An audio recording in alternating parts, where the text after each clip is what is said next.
Hello, Homebase Nation. My name is Nicolette Maggiolo, and I'm one of the registered dietitians for Homebase. Today, we're going to share some practical strategies for how to help support healthful eating in kids, but also any other person in your life who may be described as a picky eater. Picky eating, or the concept of perhaps eating a limited number of foods or eating foods in a particular way, can be pretty common for raising children. Now, unfortunately, we know that this can lead to some negative nutritional deficiencies or even longer-term behavioral issues that can be challenging to correct. So really, at the core of all the strategies we're about to share today, it's about getting people engaged, getting them curious, and getting them involved. Having planned meals ahead of time can be a great way to combat some of those challenging conversations, but also the difficult decision-making that can go on when kids all of a sudden ask, "What's for dinner tonight?" Your meal planning does not have to be complicated. Ask your kids, "What would you like to see on the menu this week? I'm taking suggestions for dinner." You can even consider assigning each person a day to choose the family meal. Use a piece of paper and write down the meals you will make this week. Then post this menu on the refrigerator door so everyone is aware of the plan and may continue to reference it. One of the best things that we can do to support our immune system right now is to eat a variety of colorful fruits and vegetables throughout the week. Asking kids to select the fruits and vegetables that they enjoy from each color category is a great way to get them involved.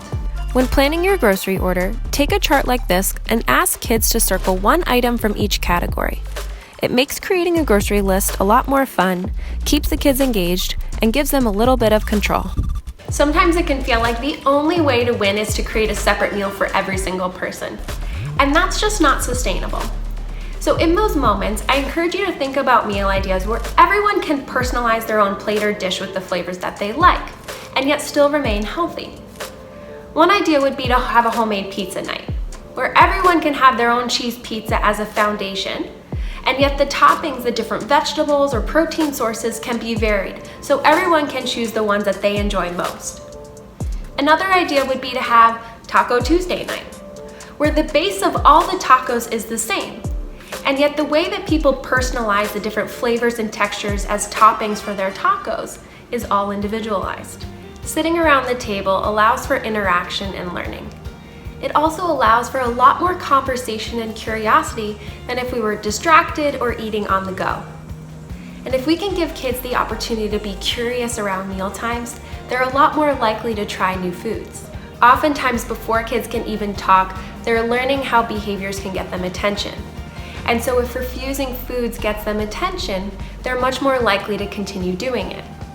So in those moments, I encourage you to stay calm and to honor the schedule that you had, regardless of the whining. The add-on is a small portion of a condiment-like food that kids can dip, squeeze, spread, or sprinkle.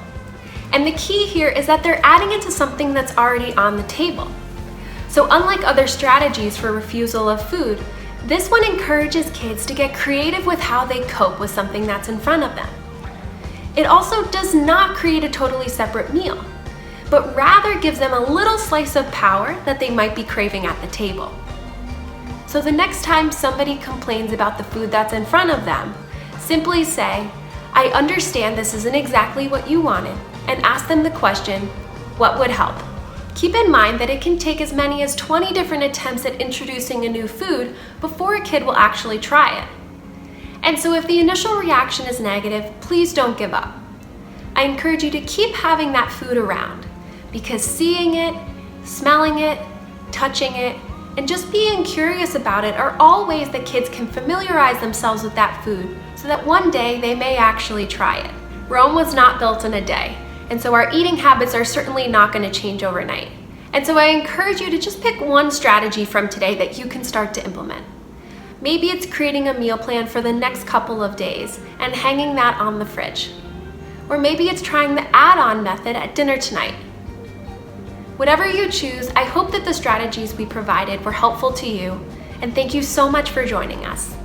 Thanks for joining us today. For more recipe inspiration, visit www.homebase.org/nutrition and scroll down to check out our recipe library.